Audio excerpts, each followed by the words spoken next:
तो दोस्तों 26 नवंबर 2008 की शाम भारत के इतिहास में काले अक्षरों में लिखा जाने वाला था, क्योंकि इस साल भारत में सबसे बड़ा आतंकी हमला हुआ था। जी हाँ, मैं बात कर रहा हूँ 26/11 की।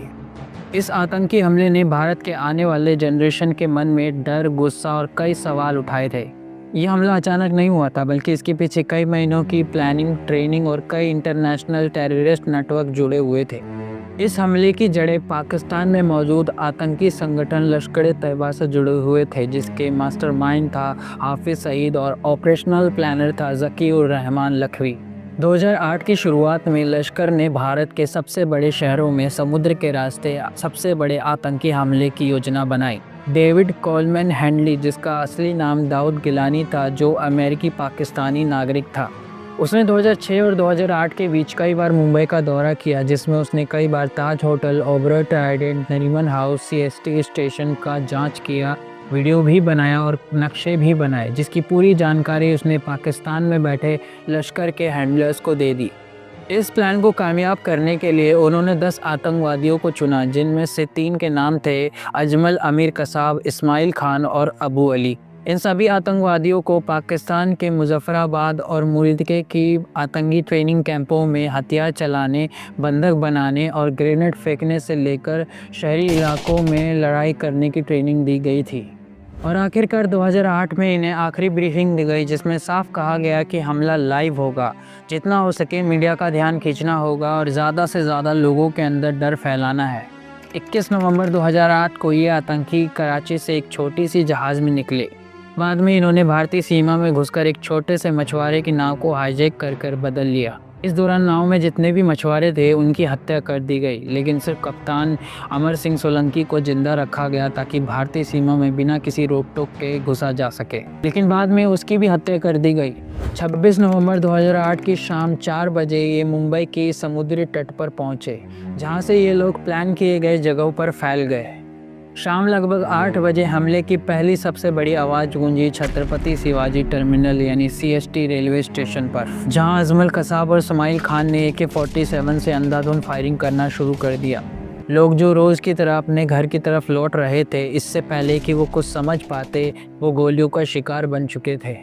इस जगह पर लगभग 58 लोगों की मौत हुई और 100 से ज़्यादा लोग घायल हुए।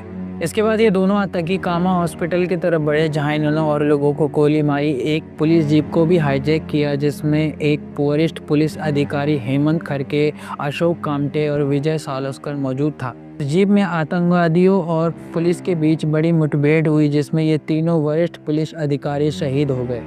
इसी बीच मुंबई के अलग अलग जगहों पर एक एक करके आतंकवादी हमले शुरू हो चुके थे। लियोपोल्ड कैफ़े, जो पर्यटकों और लोकल लोगों से भरा रहता है, वहां 2 आतंकवादियों ने फायरिंग की, जिसमें 10 लोगों की मौत हुई थी।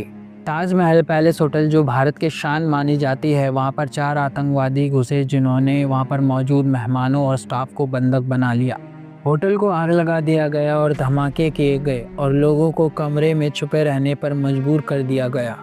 ओबरॉय ट्राइडेंट होटल की कहानी भी कुछ अलग नहीं थी। वहाँ पर भी आतंकवादियों ने लोगों को बंधक बनाया था, खास करके विदेशी नागरिकों को, ताकि हम पे अंतर्राष्ट्रीय दबाव बनाया जा सके। नरीमन हाउस, जिसे यहूदी चावड़ हाउस भी कहा जाता है, वहाँ 2 आतंकवादी पहुँचे और अंदर मौजूद रब्बी गब्रियाल और उनकी पत्नी रखवी के साथ अन्य लोगों को बंधक बनाया।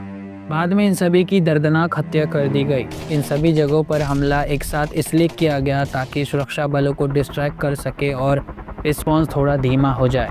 26 नवंबर की रात और 27 दिसंबर का पूरा दिन मुंबई एक खुले युद्ध क्षेत्र जैसा था, जहां लोकल पुलिस के पास सीमित हथियार थे, जबकि आतंकवादियों के पास ऑटोमेटिक राइफल, ग्रेनेड और पर्याप्त गोला बारूद मौजूद था। 27 नवंबर की सुबह राष्ट्रीय सुरक्षा गार्ड यानी NSG को दिल्ली से मुंबई बुलाया गया, जहां ऑपरेशन ब्लैक टॉर्नेडो के तहत NSG कमांडो ने Taj hotel, Oberoi Trident, Nariman house पर एक एक करके ऑपरेशन शुरू किया। 28 नवंबर को ताजमहल होटल में भीषण मुठभेड़ के बाद सभी आतंकवादी मारे गए। ओबरॉय ट्राइडेंट होटल में ऑपरेशन सबसे पहले पूरा हुआ, लेकिन सबसे ज़्यादा समय नरीमन हाउस में लगा। वहीं NSG commando major Sandeep Unnikrishnan शहीद हो गए, जहां उनके लास्ट वर्ड थे, don't come up, I will handle them. पूरे 26/11 हमले में 166 लोगों की जान गई, जिसमें 18 सुरक्षा कर्मी शामिल थे और 300 से ज़्यादा लोग घायल हुए। इस हमले में भारतीय नागरिक के साथ साथ अमेरिका, ब्रिटेन और इजराइल के साथ अन्य देशों के नागरिक भी शामिल थे। 10 आतंकवादियों में से 9 मारे गए, जबकि अजमल कसाब को जिंदा पकड़ा गया। कसाब का ट्रायल 2009 में शुरू हुआ, जहां उसने अपने सारे जुर्म कबूल किए। 21 नवंबर 2012 को उसे पुणे के यदवरा जेल में फांसी दे दी गई। तो दोस्तों, 26/11 सिर्फ एक आतंकवादी हमला नहीं था, ये हमारे भारत के सुरक्षा व्यवस्था, खुफिया एजेंसी और राजनीतिक सिस्टम के लिए एक वार्निंग था। इसके बाद कोस्टल सिक्योरिटी को मजबूत किया गया, एनआईओ का गठन हुआ और आतंकवाद से निपटने की रणनीति में बड़े बदलाव किए गए। लेकिन एक सबसे बड़ा सवाल उठता है कि क्या हम आने वाली घटनाओं के लिए तैयार हैं? आपको क्या लगता है, कमेंट करके बताइए। वीडियो इन्फॉर्मेटिव लगी हो तो लाइक शेयर करना ना भूले, चैनल को सब्सक्राइब कर ले। मैं मिलता हूँ आपको एक नए वीडियो के साथ, तब तक के लिए देखते रहिए, सीखते रहिए। जय हिंद, जय भारत।